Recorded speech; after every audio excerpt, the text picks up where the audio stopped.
Hola, buenas tardes.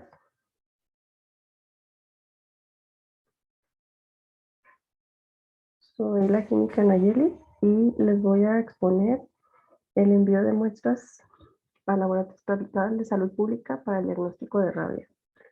Entonces vamos a comenzar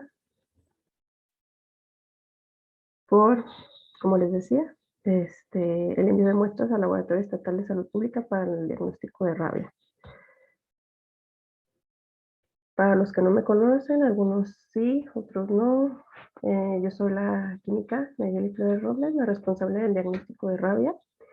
Y bueno, pues en esta presentación, en esta diapositiva más bien, les enseño lo que es una muestra positiva. Esta es una muestra positiva 4 más. Aquí en el cuarto oscuro, bueno, aquí pone un poquito de luz para que saliera bien la foto, en un microscopio de bifluorescencia con la luz ultravioleta y un espécimen de un quiróptero que también nos llegó. Bueno, entonces esta pequeña plática es para que pues que vaya a ocurrir el menos rechazo que se pueda en las muestras y conozcan los criterios de aceptación, de rechazo, las condiciones en las que tienen que llegar las muestras, tanto antemortem como postmortem. Bueno, vamos a empezar por lo que es el virus de la rabia. Es una enfermedad infectocontagiosa aguda mortal, 100% prevenible, es decir, antes de presentar síntomas, todavía pues se puede salvar la persona, pero ya una vez presentando síntomas, pues sabemos que ya es muerte segura. Bueno, que afecta el sistema nervioso central causada por el virus del género Lisavirus de la familia Rhabdoviridae, presente en fluidos de personas o animales susceptibles capaces de transmitir la enfermedad, como lo son los animales domésticos, los animales de interés económico, los animales silvestres, y entre ellos pues seguramente encontramos en doméstico lo que es el perro y el gato, en silvestres el quiróptero, zorrillos, zorros, entre otros que son, aquí se puede decir, los principales. Y de interés económico, pues el ganado como los bovinos, los equinos, los porcinos, entre otros, ¿no? A través de la mordedura, rasguño o contacto con saliva del animal o con mucosas en la piel o en alguna herida, ¿no? ¿Cuál es la importancia del diagnóstico de rabia? Pues la importancia es el confirmar o descartar la presencia del virus de la rabia. Para eso se realiza el diagnóstico, así como ayuda a la vigilancia epidemiológica activa en la atención de focos rábicos, identificación de las variantes antigénicas y genéticas. Una vez que nosotros como laboratorio, porque en el laboratorio estatal se hace la técnica de inmunofluorescencia directa, a nosotros al salirnos positiva una muestra, obviamente se avisa al encargado del programa estatal, programa de rabia, y él ya se encarga de hacer el foco rábico y todo eso. Pero nosotros como laboratorio, esa muestra tenemos que enviarla al INRE para referencia y ellos ahí ya harán la variante antigénica y genética. También pues ayuda al refuerzo de los programas de prevención, haciendo ya pues las medidas o controles a realizar en la zona o qué más se tiene que hacer, porque la importancia también de la variante antigénica y genética, porque así también se puede saber qué especies hay presentes según la demografía del estado y cuáles son los que están en cada municipio. La técnica que se utiliza en el laboratorio es la técnica de inmunofluorescencia directa, mejor conocida como IFD. Aquí, ¿qué hacemos en esta? Bueno, ¿qué es lo que sucede al realizar esta técnica? Pues se va a detectar el antígeno rábico por medio de anticuerpos monoclonales marcados con isotiocianato de fluoresceína, mejor conocido como FIT, que se une a los epitopos proteicos del virus, en este caso la proteína N, en muestras específicas del sistema nervioso central, que son médula espinal, cerebelo, asta de amo, bulbo raquídeo e hipocampo. Entonces, aquí la importancia de por qué nosotros requerimos que se nos mande el encéfalo completo. Y pues como sabemos, el virus de la rabia codifica 5 proteínas. Entre ellas vamos a tener la N, la P, la M, la G y la L. Pero nosotros en específico trabajamos con la N. ¿Por qué directa? Porque se trabaja directamente con las proteínas del virus, partículas virales, perdón, y la detección genética, que es lo que les decía yo, saber la cepa viral circulante, en específico la especie. Ya que lo mete el INDRE por RT-PCR y ya en específico qué especie es. Las pruebas de diagnóstico de rabia, pues vamos a tener que hay de manera directa, que es la IFD, y de indirecta, pero no es como tal un diagnóstico la indirecta, sino más bien a nosotros nos sirve para saber si las personas que ya fuimos sometidas a un esquema preexposición o posexposición estamos protegidas, tenemos los anticuerpos, los títulos de anticuerpos adecuados para estar trabajando en el programa. En este caso, como sabemos, pues los títulos de protección son igual o mayor a 0.5 unidades internacionales por mililitro. Entonces, aquí, como les mencionaba, la directa, pues vamos a tener la inmunofluorescencia directa. Una vez que nos sale positiva, les mencionaba, nosotros tenemos que enviar el 100% de muestras positivas como referencia al INDRE. Para ellos, someterlas a inoculación en ratón lactante, hacer el cultivo celular y el RT-PCR en tiempo real. El cultivo celular, de ahí es donde nos dan la variante antigénica, la caracterización antigénica, es decir, cuál es el reservorio que le transmitió la rabia al animal que murió o a la persona que agredió. Y el RT-PCR, que es la caracterización genética, ya en específico el origen natural del reservorio que inicialmente es el que contagió y hasta al final a donde llegó, ¿no? No sé si me di a entender. Entonces aquí se los marqué por colores. Pues el morado, que es las técnicas, el rosita en este caso la detección, que aquí hacemos la detección del virus. Pues obviamente nada más para el contacto con el virus, que realmente hemos generado anticuerpos. Los de color lila, pues ya la confirmación del positivo que nosotros como laboratorio estatal reportamos. Y ya estas más fuerte en color morado, la identificación de la cepa viral. Bueno, la IFD de rabia. Pues lo que les comentaba, pues aquí va a ocurrir una reacción antígeno-anticuerpo que va a ser posible de observar en un microscopio de epifluorescencia, como el que les enseñé en las primeras diapositivas donde estoy yo leyendo la muestra, que al emitir la luz ultravioleta, ya se hizo una reacción con moléculas fluorescentes. Entonces, a nosotros, al ver al microscopio, una muestra positiva, pues vamos a observar un color verde manzana fluorescente. Nosotros vamos a calificar las muestras positivas en una cruz, 2 cruces, 3 cruces, 4 cruces. ¿Qué indica cada una? Pues obviamente que si es una cruz, la positividad es muy baja. Apenas yo creo que quizás está replicando el virus. 2, pues va aumentando un poquito más la carga viral. 3 y 4. En este caso, en la imagen, como se ve, es una muestra positiva 4 más. Si se fijan, está casi en todo el campo el antígeno y la fluorescencia es mucha. Entonces, es lo que les mencionaba del verde manzana fluorescente. Y una muestra negativa, pues no se va a observar fluorescencia. Puede que haya una fluorescencia inespecífica, pero no es color verde manzana, tiene otra coloración. Y pues, en este caso que les mencionaba la positividad, pues sí es importante, pues, poder nosotros también poderla identificar, porque aquí pues se ve muy bonita, pero no siempre las muestras van a ser 4 más. Y bueno, de las técnicas que les mencionaba, que el INDRE trabaja, pues es la de RT-PCR, que es la de retranscripción de la cadena de la reacción de la polimerasa.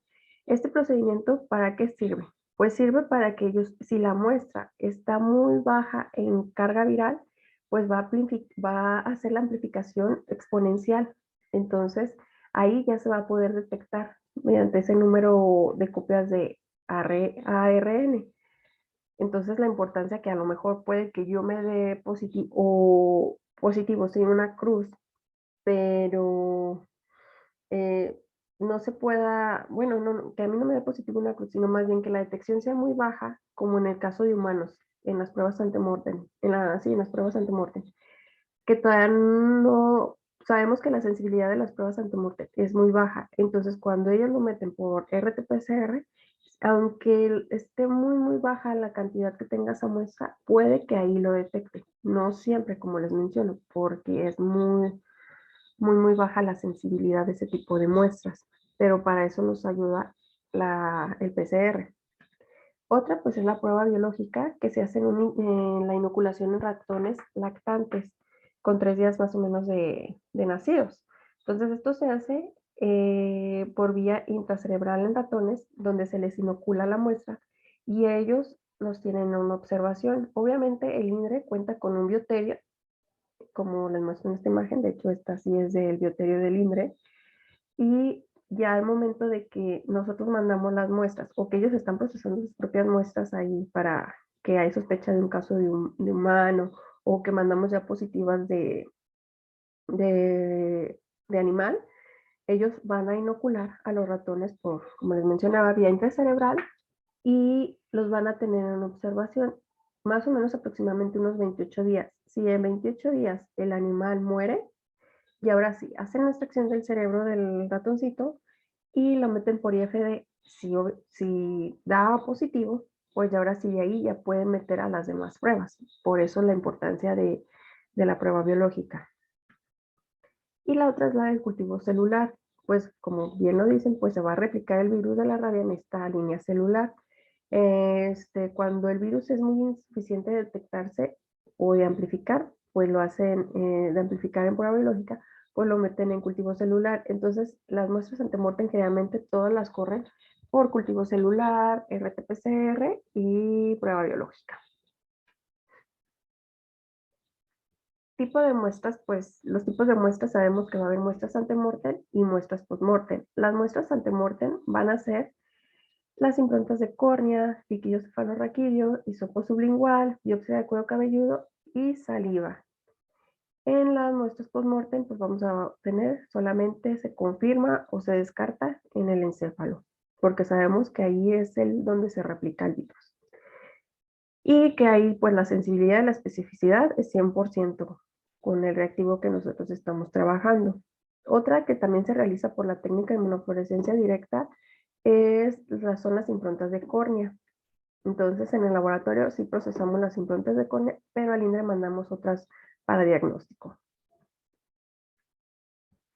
Bueno, pues vamos a comenzar con las muestras antemortem. Entre ellas, pues es la biopsia de cuero cabelludo.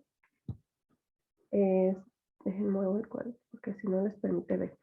La biopsia de cuero cabelludo, aquí vamos a requerir muestra de 5 milímetros cúbicos, aquí que ya se ve, de la región de la nuca, que sea la biopsia de cuero cabelludo de la región de la nuca.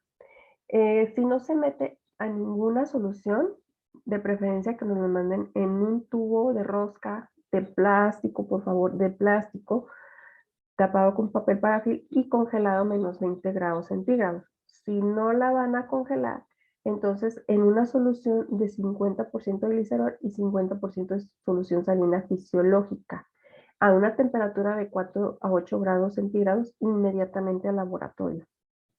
¿Y por qué les hago mención de que en frascos de plástico, bueno, en este caso tubos de plástico, porque luego se pueden romper si es de vidrio y contaminar, ¿no? Entonces, así también nosotros no podemos enviar ese tipo de muestras al INDRE. Es motivo de rechazo, ¿va? Al igual, con su historia clínica completa del paciente, eh, la solicitud de diagnóstico también del paciente y el oficio que se requiere para que el laboratorio lo procese, un oficio dirigido al laboratorio, a la directora, donde se mencione qué estudio, para qué estudio va, que en este caso sería para rabia, diagnóstico de rabia y la muestra que nos están enviando, ¿no? El siguiente es el hisopo sublingual. Este de preferencia debe de ser un hisopo de Dracon, ya en su defecto pues uno de algodón, donde la muestra se debe introducir la punta del hisopo por debajo de la lengua, tratando de tomar lo más que se pueda las glándulas salivales. Una vez que ya se hizo la toma por debajo, se extrae el hisopo y se coloca en una solución salina o un medio de transporte estéril en más o menos de 2 mililitros que haya de solución salina, tapón de rosca, se sella igual con parafil y nos lo mandan a una temperatura de 4 a 8 grados centígrados, con refrigerantes, una hielera bien y pues como les comentaba, les vuelvo a recalcar el expediente la historia clínica del paciente completo, la solicitud de diagnóstico de rabia en humanos y el oficio dirigido al laboratorio.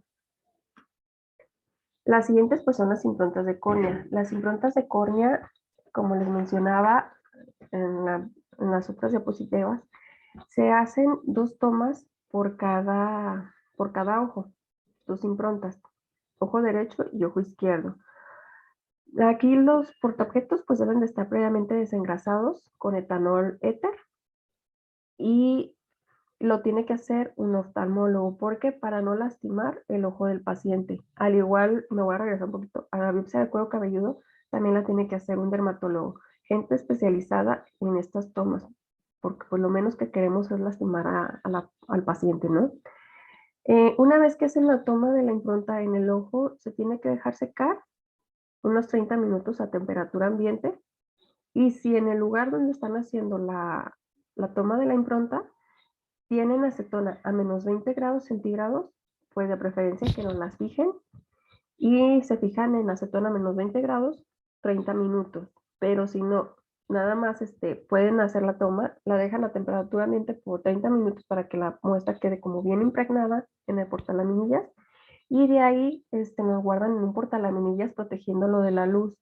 ¿Por qué? Porque si no, nos van a degradar la muestra y puede que nosotros, si de por sí tienen muy baja sensibilidad, un 30%, y a veces aunque la persona sea positivo hasta 4 cruces o ya tenga el cerebro invadido, ni aún así a veces es muy difícil detectar el virus. Entonces, por eso la importancia y que obviamente no se vayan a frotar entre sí, ¿no? Entonces, inmediatamente también hacerlas llegar al laboratorio, también con refrigerantes protegidas de la luz, no portalaminillas, que no haya contacto en una con otra, que no rocen. Igual, la historia clínica del paciente, el oficio de diagnóstico de rabia del laboratorio y pues su oficio donde solicitan el estudio y qué muestra es la que va, ¿no? Identificada. Otro es el líquido cefalorraquídeo. El líquido cefalorraquídeo, pues también lo tiene que hacer un personal capacitado, un médico internista, alguien que sepa hacer, ¿no? La toma. Entonces se hace, más o menos se menciona que entre la tercera y cuarta vértebra lumbar. Igual, pues tratar de hacerlo que la toma sea de 3 a 5 mililitros, colocarlos en un tubo de plástico estéril con tapón de rosca y enviar de inmediato al laboratorio también de 4 a 8 grados centígrados. Aquí esta vez en el caso de rabia humana que tuvimos, el INDRE me mencionaba, porque pues la muestra me llegó contaminada con sangre, que de preferencia se tiene que sacar 3 tubos, y hasta el tercer tubo obviamente ya estaría menos contaminado el líquido cefalorraquídeo. Entonces, pues tratar de hacer eso. Yo sé que sí es difícil, pero pues yo creo que sí así tendríamos una muestra más óptima, no menos contaminada. Y finalmente la saliva. Pues aquí también se recolectan de 2 a 3 mililitros de saliva con una jeringa sin aguja, se toma y se hace pues sí, se toma, se absorbe y ese líquido inmediatamente también la saliva se pone en un tubo estéril con tapón de rosca, parafil y guardar también de 4 a 8 grados centígrados. Pero todas esas muestras, mantenerlas así a esa temperatura y llevarlas todas inmediatamente al laboratorio, porque nosotros ya de ahí, obviamente sabiendo que hay un riesgo con el humano y que hay una sospecha, pues obviamente todas esas muestras se envían de inmediato al INDRE y si son malas condiciones, pues no podemos aceptarlas nosotros como laboratorio, porque obviamente una mala toma no vas a poder dar un resultado confiable. Si, como les mencionaba, si estos tipos de muestras son de muy baja sensibilidad, se le batalla para poder detectar el virus. Entonces, obviamente va a ser mucho más difícil el que las muestras que vengan en malas tomas, pues enviarlas para allá, a lo mejor ni se envían. Entonces, sí hay que tener cuidado pues en la toma, cómo la hacen y pues que tengan conocimiento en qué condiciones nos las tienen que hacer llegar, ¿no? Si queremos resultados confiables, pues también muestras de calidad. Y pues ahora sí, la muestra post-mortem, que es la que pues nosotros hacemos en el laboratorio estatal. La toma debe efectuarse por personal médico especializado, capacitado para hacer este tipo de extracción. En este caso, pues mencionan como los patólogos. o también nos decían que los neurocirujanos, pero bueno, ya eso es personal que lo sepa hacer, ¿no? Nos tienen que enviar el encéfalo completo con con la médula espinal, cerebelo y los dos hemisferios, que es donde nosotros vamos a cortar en los hemisferios y vamos a encontrar el asta de Hammond de inmediato. Después de la extracción, debe de estar, después de haber fallecido la persona, entre las 24 horas, tiene que a nosotros llegarnos bien, en una temperatura de 4 a 8 grados centígrados también, y de por algo de, no sé, de los traslados, que a lo mejor venga de un municipio lejos de acá de Zapopan, no debe tardar más de 48 horas, pero si de ser así, en lo que pues mejor congelarla y ya traerla con nosotros de inmediato. En un contenedor hermético, puede ser una hielera con refrigerantes y bien sellada, que nadie pueda estar en contacto con ella, ¿no? Y la muestra así tal cual se haga la extracción, tal cual se ponen las bolsitas, en bolsa amarilla. Nunca se deben enviar las muestras con formaldehído, formalina, alcohol o lavarlas en alguna de estas sustancias, ya que nos van a interferir en la técnica de inmunofluorescencia y en las anteriores mencionadas que se hacen en el INDE. ¿Por qué? Porque matan el virus, ¿no? Entonces, si había presencia de virus, pues con esto puede que ya no se pueda detectar. Entonces, aquí, en estas imágenes, pues aquí les enseño una muestra bien tomada, médula espinal, el cerebelo, los dos hemisferios, que es como así nos deberían de llegar a nosotros las muestras, tanto de humanos como de animales, y ya nosotros al cortar en los hemisferios, pues vamos a encontrar el asta de Hammond. ¿Por qué la importancia de que nos manden estas partes? No es capricho de laboratorio está, ni del INDRE, ni nada, sino simplemente porque por experiencia que hemos tenido en todos los estatales y en el INDRE, y a mí me ha pasado con los bovinos que he llegado a procesar, puede que el animal nos traiga toda la sintomatología, ¿no? Pero a veces nada más nos mandan un pedacito de cerebelo y los dos hemisferios, ¿no? Yo ya no tengo parte de médula y al meter en esto, pues a mí puede que me dé negativo, pero puede que en la médula que no me enviaron, ahí sí el virus estaba comenzando a replicar. Entonces, con muestras que me han enviado con todas las partes, les puedo decir, he metido tanto de médula, cerebelo y cada asta, y puede que en asta no vea nada ni en cerebelo, pero en médula sí, hay positividad, o viceversa. En médula no vea, pero en cerebelo sí, y en las astas tampoco. Entonces, ¿por qué la importancia? Porque no vamos a dar resultados falsos negativos. Entonces, tengan en cuenta que sí se menciona que se replica de manera simétrica, pero no siempre ocurre. También la importancia de que no los sacrifiquen, de que sí los dejen en observación, porque si ustedes los sacrifican, obviamente pues ya no dejan que el virus se replique. Y nosotros como laboratorio pues vamos a procesar la muestra, pero quizá no vamos a estar dando un resultado confiable. Entonces también tener en cuenta eso, si apenas el animal está empezando a replicar el virus y lo sacrifican, pues es mejor aislarlo, tenerlo en observación y ya posteriormente que no lo lleven a nosotros, ¿no? Que es lo que les decía, porque el cerebro completo, al saber que es una encefalomielitis aguda progresiva, la distribución del antígeno viral en el encéfalo se supone que generalmente, no siempre sucede, empieza por el tallo encefálico, llega a cerebelo y de ahí se distribuye a los hemisferios, que son hasta que les digo que es donde también hacemos toma, corte, y posteriormente pues todo el cerebro, ¿no?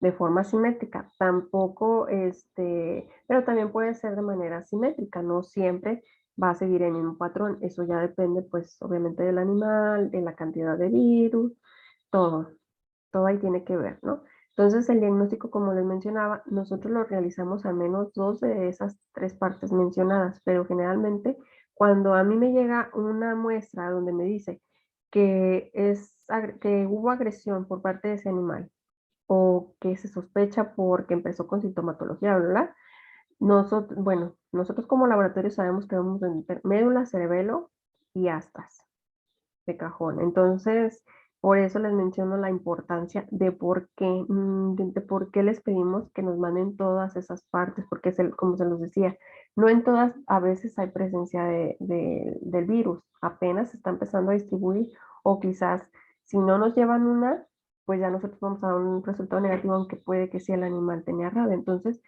si queremos pues un resultado confiable, pues hay que hacer una toma de muestra confiable, por favor.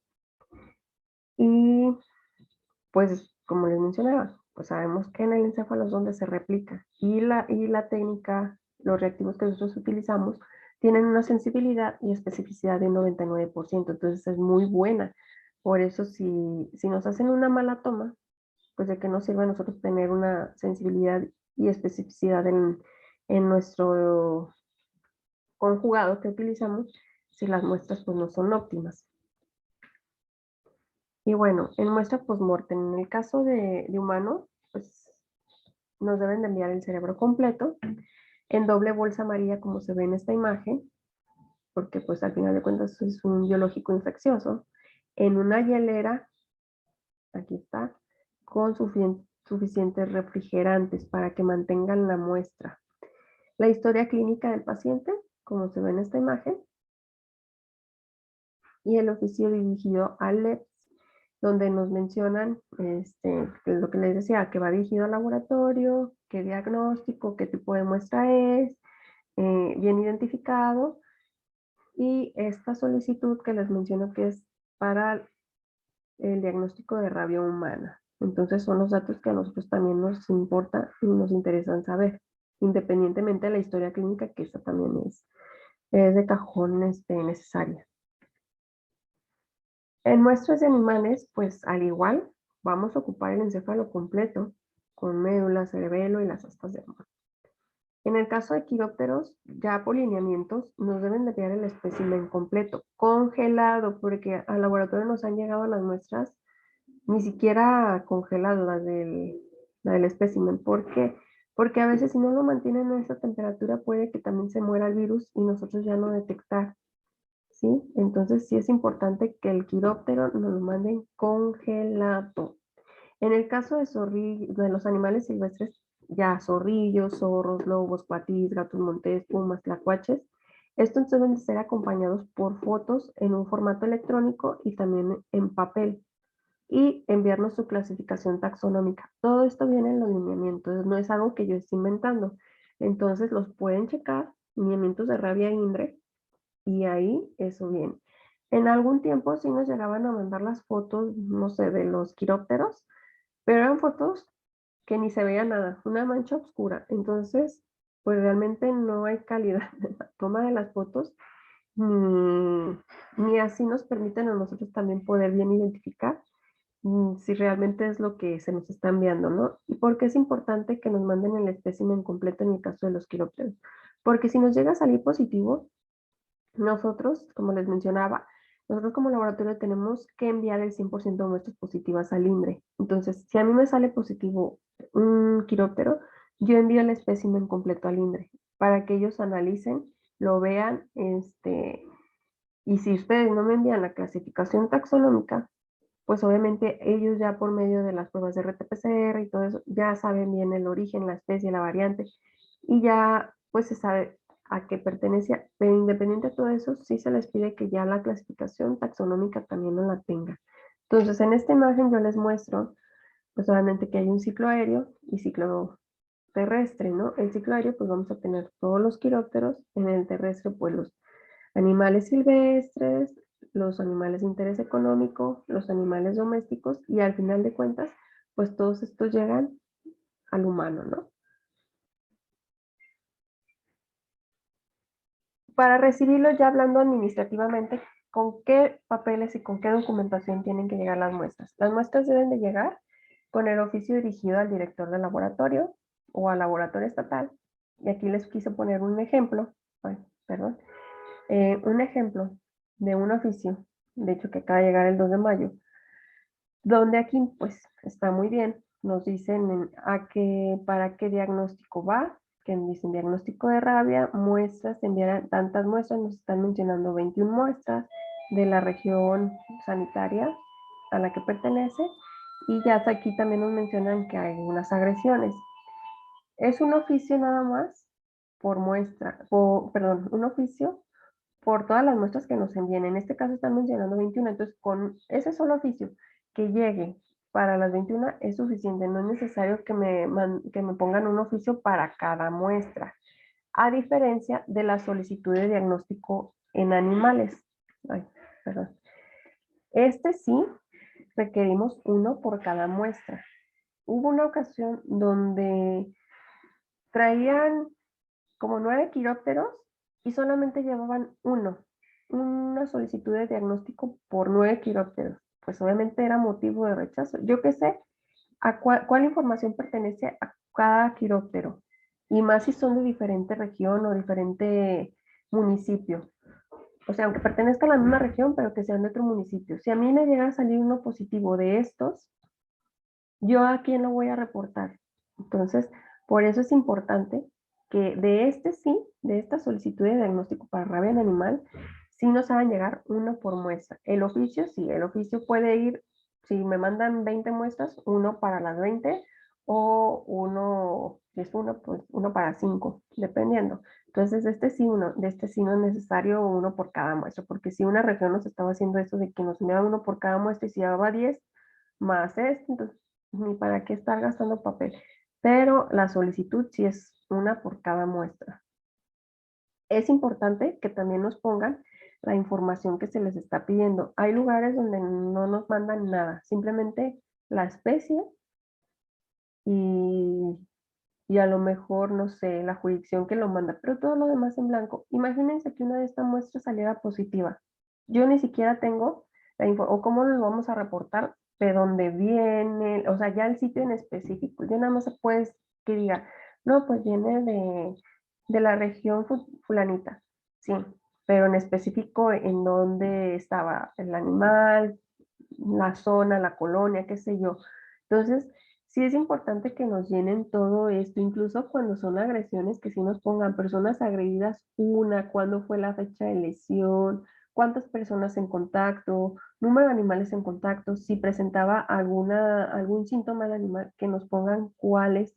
Entonces, sí, por favor, les pido en esta cuestión, sí, que nos llenen lo más que se pueda de información en esto, porque hay regiones que de plano definitivamente no nos ponen nada más, que si acaso la especie, ¿no?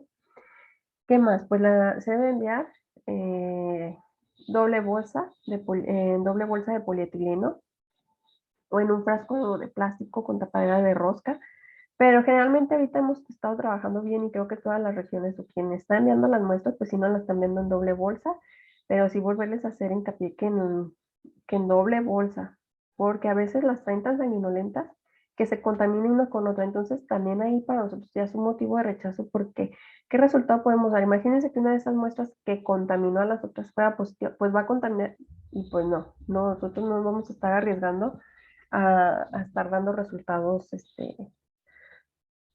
no confiables. ¿Qué debe traer la muestra? Debe de venir bien identificada con una etiqueta. En este caso queremos que venga con la especie, un número de expediente o número de caso, donde estos números pues se los da la región o el lugar de donde nos la están trayendo. Pero es importante para nosotros porque es un número de identificación con el que nosotros vamos a saber a qué muestra estamos reportando, ¿no? Lugar de procedencia del animal y fecha de muerte. Aquí yo les pongo una, un ejemplo de unas muestras que nos llegaron el 2 de mayo, no el 3 de mayo, pero si se fijan cumple con todo. Nos ponen el número de caso, nos ponen la especie, en este caso es un felino, la región a la que pertenece, la fecha de muerte y el lugar de procedencia. Entonces, esta muestra viene bien identificada. Han llegado al laboratorio muestras sin identificar, nada más en una bolsa y ya. Entonces, pues no, creo que pues hay que saber que las muestras deben de llegar con la información correcta. Si las muestras vienen sin identificar, sin una etiqueta donde nos digan la especie, nada, es motivo de rechazo, ¿sí? Entonces también tengan en cuenta pues lo que les estoy diciendo. Este es otro ejemplo de la misma lugar, pero para que vean que ellos ya tienen las especies aquí, canino, felino, quiróptero, tlacuache, y aquí un espacio de otro, ¿no? Entonces, en este caso 107, que es con el que ellos lo tienen identificada la muestra, igual nosotros con ese caso, si a mí me llegara a salir positivo este felino con el caso 102, yo ya sé que el antirrábico, cuando le notifique, no sé, el responsable del programa le diga, la muestra de felino con 102, ellos ya tienen la información de ese gatito. Entonces, por eso sí es importante saber a qué número me lo están identificando la muestra, ¿no? Y que no se repitan, porque imagínense que, bueno, hay una región que siempre cada que lleva muestras la lleva del 1 al 12 y del 1 al 12 la siguiente. Entonces, si yo les hablo y les digo, es que un canino con el número de expediente 1, pues van a decir, pues de cuál, de dónde, de qué mes. Entonces, sí es importante como que ya tengan ustedes su secuencia, pero que no se repitan los números, ¿no? Y aquí, en este caso, pues es un canino, nos ponen el caso que es, la fecha de muerte y la procedencia. Y vienen, como ven, en doble bolsa. Entonces, son los mínimos datos que pedimos para nosotros que recepción reciba las muestras. Hay veces que recepción la reciben sin identificar, no se fijan los casos porque el personal no está vacunado y no las manipula mucho. Entonces, ya nosotros como laboratorio, al momento de que ya estamos en el laboratorio con los guantes, con el equipo de protección, ya podemos nosotros decir, no, esta muestra sí, no por este motivo, y es cuando ya podemos nosotros reportar el rechazo. Incluso ahorita con la nueva plataforma ABA, creo que es más fácil porque en observaciones les ponemos el por qué se está rechazando. Antes, pues como todo quedaba aquí en escrito y ya se enviaba en electrónico, quizás a veces los capturistas no tenían el tiempo o el espacio de poner todo el motivo de rechazo, pero ahorita ya nosotros ahorita como hacemos eso, pues ya en observaciones, y ustedes que lo pueden checar, ya les llega el por qué. Entonces, sí hay que tener bien en cuenta estas indicaciones. Una nota importante, el formato EPIRAD solo se envía en caso de que haya habido agresión al humano, no en muestras de monitoreo. Hay una región, bueno, o varias, que son muestras de monitoreo, de caninos de monitoreo, y nos envían EPIRAD con cada una de las muestras. A veces nos envían 10 muestras y esas 10 muestras traen EPIRAD. Es trabajo doble tanto para la región y bueno, y ni doble porque también nada más es gastadera de papel.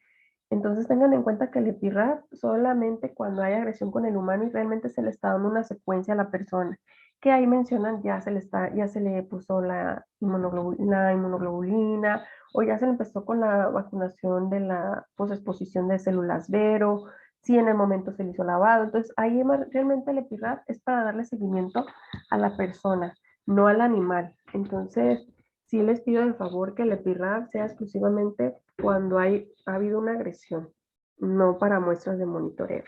Al igual, solo se procesarán muestras de animales de interés económico como los bovinos, equinos, ovinos, porcinos, etcétera, cuando haya riesgo también al humano. Acuérdense que el laboratorio estatal está para la salud del humano. Entonces, hay otra, ¿cómo se le dice? Otra institución que se encarga de los animales ya de ganado o silvestres cuando es para el monitoreo de ellos, ¿no? Nosotros es porque realmente haya habido un riesgo con el humano, porque a veces también nos llegan muestras de que, es que el veterinario que lo manipuló, pero si el veterinario que lo manipuló no estaba vacunado y ya se le está empezando a aplicar el esquema, ahí sí aplica. Pero a veces es el veterinario que nada más para hacer la extracción del encéfalo porque hay sospecha de rabia, pero el veterinario está vacunado. Ahí no aplica que nos lleven ese tipo de muestras a nosotros. Entonces, todo eso tengan en cuenta, porque nosotros al leer nos damos cuenta, o sea, ustedes cumplen con mandar a lo mejor el bovino con el EPIRAD, la solicitud de diagnóstico, el oficio, todo bien, bien etiquetado, pero ya al leer nos damos cuenta que el EPIRAD no dice nada, nada más el nombre del mismo que le hizo la extracción, pero no se hizo nada. Entonces, la verdad, ahí no hay ningún riesgo, no nada, simplemente ustedes quieren saber si tiene rabia o no el animal, no que hubo un riesgo ahí. Entonces, ahí ya nos estamos metiendo con el trabajo de otra institución, que es ADER. Y pues lo que les mencionaba, que si hubo realmente una agresión al humano, o un riesgo, porque no sé, el ganadero lo estuvo manipulando, pues ahí sí, pero sabemos que entonces ya están empezando con un esquema de vacunación y por eso se les pide el EPIRA para saber qué seguimiento se le dio a la persona y qué es el esquema post-exposición. Ahora ya vamos a empezar con los criterios de aceptación de las muestras. ¿Se acuerdan de las muestras que les había enseñado anteriormente que venían en doble bolsa, la etiqueta que venían todo bien identificado? Ah, pues son estas. Este es el felino y este es el canino. Entonces, si se fijan, ya anatómicamente son muestras aceptadas. Cumplen con todo. Muy bonito, miren, a pesar de que los cerebros de los caninos es pequeño, este viene con la médula, el cerebelo, los dos hemisferios. Ese lo tomé hacia arriba. Y este es del canino. Y vean aquí la médula, el cerebelo y los dos hemisferios. Entonces, este es un criterio de aceptación. Ya desde ahí, cuando empezamos a procesar, nos damos cuenta si viene bien o no. Entonces, ¿qué es lo que pedimos? El tallo encefálico, la asta de Hammond y cerebelo. Que vengan en doble bolsa de polietileno o en un envase de plástico de rosca hermética. Pero, pues obviamente si lo va a llegar a nacer en un frasco, que sea en un frasco limpio, que no haya estado en contacto con nada. Entonces, creo que hasta ahorita nos ha funcionado bien porque todas las regiones nos lo han mandado en bolsa. Entonces, mientras sean en doble bolsa, todo está bien y bien identificadas. Que las muestras vengan en una refrigeración de 4 a 8 grados centígrados. Si se van a enviar dentro de las primeras 24 horas. Por lineamientos nos mencionan 24 horas, que es lo idóneo para que se haga el traslado. Y si las van a congelar, porque no las pueden mandar dentro de las 24, pero va a ser entre las 48 después de la extracción, pues será así congeladas a una temperatura de menos 20 grados centígrados. Pero no más. Nosotros ya hubo unos años atrás donde algunas regiones juntaban sus muestras y ya nosotros nos dábamos cuenta en la historia clínica que ya decía, pues que ya llevaban 15 días que el perro ya había muerto o el gato, entonces decíamos, ¿y esto para qué? Esto ya no sirve. O sea, si alguna de estas fuera positiva, ya que foco rábico, que se va a trabajar, ya no sería el trabajo oportuno. Entonces, se les dio, ya las regiones empezaron a decir que porque no todas pueden hacer el envío, o sea, ya tienen como programado, o porque no hay chofer, ya tienen programado qué día lo van a traer. Entonces, si ya saben el día que van a traer, pues procuren que la extracción se haga un día antes, no 7, 8 días antes, ¿no?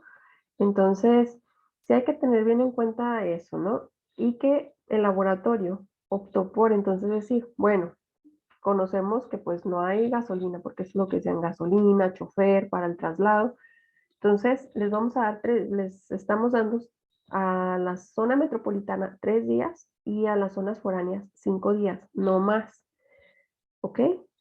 Y pues igual, deben de traer la solicitud de diagnóstico, donde venga identificado con un número de caso o expediente. Hay algunas regiones que lo traen con los dos, tanto caso como expediente, y pero que sí lo tengan bien identificado, porque es como nosotros vamos a poder dar o identificar también a la muestra, ¿no? Ujú. Transportar las muestras pues en un termo de plástico con refrigerantes o en una hielera como esta, aquí se ve, con refrigerantes a una temperatura de 4 a 8 grados centígrados. Y pues sí, ya les he hecho hincapié en esto, que las muestras no se van a procesar con más de 5 días, ¿ok? Aunque sean monitoreo. En los criterios de rechazo. Bueno, en los criterios de rechazo vamos a tener que sean muestras inadecuadas, diferentes a las establecidas por los lineamientos, ¿no? Tanto antemortem como postmortem. Si no son de las muestras antemortem o no cumplen con, entonces es motivo de rechazo inmediato. O que sean diferentes. Diferentes podría ser, en algunos años también atrás, habían ocasiones que nos mandaban el encéfalo, el cráneo, la cabecita.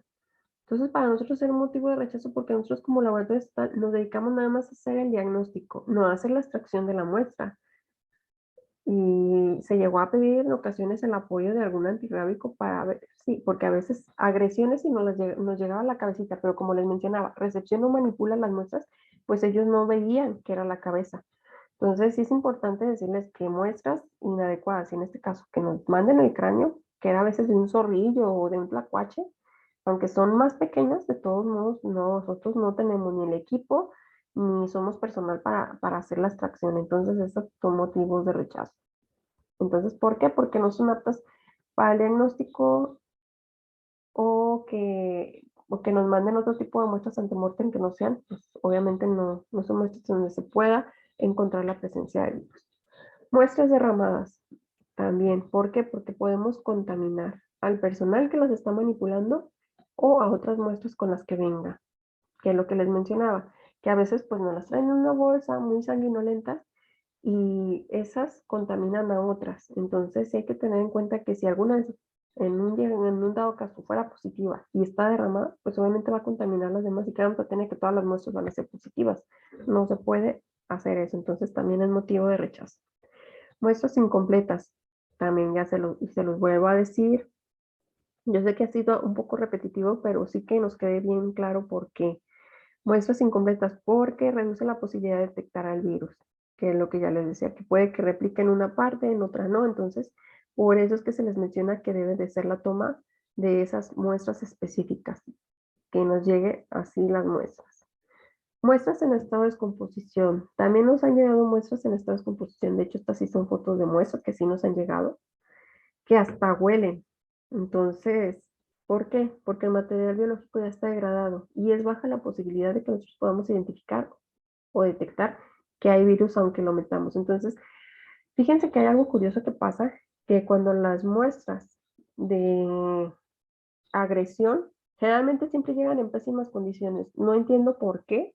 Si se supone que que es de importancia, pues deberían de hacer bien la extracción y en el momento pues indicado con las condiciones óptimas, pero casi siempre las muestras de agresión nos llegan licuadas, sin las partes anatómicas, eh, no identificables. Entonces digo, hay que tener más cuidado con eso. Entonces, por lineamientos, podría ser que estén condicionadas cuando nos las mandan así, cuando es una agresión. Las vamos a meter, pero ya el INDRE habló conmigo y me dijo que nosotros pues no nos podemos arriesgar a un resultado falso negativo. No podemos hacer, por la importancia epidemiológica, quizás, y porque me esté obligando la autoridad, la voy a meter a procesar. Pero yo, pues, obviamente sé que no es una muestra óptima. Entonces, yo al reportarla la voy a poner como muestra inadecuada por, ya sea, porque viene en estado de descomposición, viene incompleta, no se identifican las partes anatómicas y demás. Entonces, todo eso a ustedes se les va a reportar. Entonces, sí les pido que sí sean más conscientes al hacer su toma de muestras, porque al final a los únicos que nos ponen en aprietos es al laboratorio para el diagnóstico. Entonces, sí, si queremos, les digo, resultados confiables y oportunos, pues hay que hacer el trabajo desde arriba de manera óptima. Pues de los criterios de rechazo, pues que las muestras no vengan identificadas o que estén ilegibles, que es lo que les decía. Pues es que yo entiendo que a veces las regiones, no sé, llevan un bovino o un quiróptero. Y pues como es uno, pues la solicitud dice que es un quiróptero, pero la muestra de todo el mundo viene identificada, la procedencia, que yo realmente sepa que sí viene de ahí y que sí es esa muestra. Entonces, no por eso nos vamos a confiar que si nada más me traen una, pues aunque no traiga ni una etiqueta con los datos que ya les mencioné, pues no. Entonces, lo que les digo, no hay certeza de que realmente esa muestra pertenece a la solicitud de diagnóstico que me están enviando. Muestra sin oficio de petición y formato de envío. El oficio que ya les decía que va dirigido al laboratorio y si no traen eso, entonces no se cuenta con la información necesaria para poder realizar el diagnóstico, que es lo que les comentaba. Pues obviamente sale positiva la muestra y yo a dónde reporto o cómo digo si no viene el formato, no nada. Entonces ocupamos, obviamente por cada muestra, una solicitud de diagnóstico para esto, sí. Muestras en formaldehído, fenol o alcohol. que vengan sumergidas. Pues ya no son muestras óptimas porque nos matan al virus, entonces no vamos a nosotros a detectar la presencia del virus y pues obviamente nosotros no vamos a dar un resultado bueno. Y muestras que no coinciden la información de la historia clínica con la etiqueta, que es lo que decía, pues aquí nos ha ocurrido que a veces en especie nos dice felino y la muestra dice canino. Entonces, desde ahí nosotros como laboratorio no nos vamos a arriesgar a meter una muestra que no coincide desde la solicitud y la etiqueta que trae la muestra. O a veces sí dice que es felino y tanto la muestra como aquí en donde nos ponen la especie, pero el número de expediente o número de caso o los dos no coinciden con el que trae la muestra. Entonces, al ser muestras que no coincida la información de la historia clínica con la de la etiqueta, por cualquiera de esas situaciones de especie, de caso o de procedencia, es motivo de rechazo. Entonces, sí espero que sí tengan más en claro, pues, por qué y la importancia de otra, pues como les mencionaba, que el envío del laboratorio no debe ser más de 5 días de haber muerto el animal, que es lo que ya les decía, porque no se debe la atención de focos rábicos de manera adecuada. O sea, a mí de qué me va a servir que yo dé un positivo después de que el perro murió 5 días después o sea, pues mientras, tantos perros con los que estuvo en contacto, personas. Entonces, pues no, hay que tratar de que realmente el programa trabaje bien y evitar lo menos que se pueda el contagio, el tener el trabajo pues en equipo, pues que realmente lo estemos trabajando bien. Al igual, en caso de sospecha de rabia o agresión en tiempo de envío, no debe rebasar las 72 horas después de haber muerto el animal. Eh, Aquí sí es importante lo que ya se los he mencionado durante toda esta plática, el que las agresiones desconozco porque siempre, generalmente, casi siempre esos tipos de muestras de agresión me llegan en pésimas condiciones. Entonces, por favor, o sea, aquí, si ya nos llega después de 72 horas de haber muerto el animal, la atención ya va a ser inadecuada a las personas que fueron agredidas.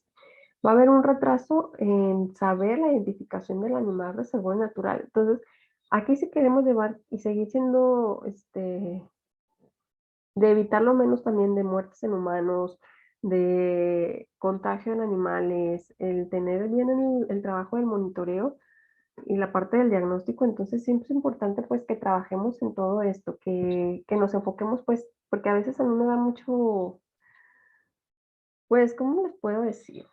Me decepciono a veces cuando estoy procesando, cuando voy a empezar a procesar y la muestra no es óptima porque no trae las partes anatómicas y es motivo de rechazo. Digo, bueno, ¿de qué sirve que nosotros estemos haciendo, de que estén matando a los animales, estén sacrificándolos, se esté haciendo el monitoreo, si no van a hacer la extracción correcta y yo la voy a rechazar? Entonces, pues también, pobres animales, no es así como que nada más matarlos por matarlos y hacer, ¿no? Incluso también hay regiones que nos mandan de que son donaciones, ¿no? Porque el dueño ya no lo quiso, pero ahí realmente creo que no es un monitoreo. ¿Por qué? Porque el animal es vacunado y siempre en las encuestas es un animal vacunado. Entonces, pues nada más nos lo están enviando para también cumplir metas, ¿sí? Entonces, creo que hace falta mucho por trabajar como equipo, pero sí espero que ya con esta plática les quede un poco más claro el por qué la importancia de cómo nos deben de enviar las muestras, en qué condiciones, cuáles son los criterios de aceptación, cuáles son los criterios de rechazo. Lo repetí muchas veces durante toda la plática, el- las cosas, pero es para que pues les quede un poquito más claro y cualquier pues duda o aclaración, llamen al laboratorio para preguntarnos o están los lineamientos de rabia del INDRE o pues con el encargado del programa. Pero aquí lo importante pues es que hagamos un trabajo en conjunto y pues tratemos de hacerlo lo mejor posible para tener un diagnóstico confiable y oportuno, ¿no? Y al final de cuentas pues que esto siga manteniendo y ayudando a la población. Y pues por mi parte creo que sería todo. Como les comentaba, cualquier duda o aclaración o algo que decirme, pues, pues pueden hablar al laboratorio estatal y ya preguntar por la química Nayeli del diagnóstico de rabia o consultarlo con el doctor Vladimir. Y pues por mi parte sería todo. Muchas gracias y espero no haberlos aburrido.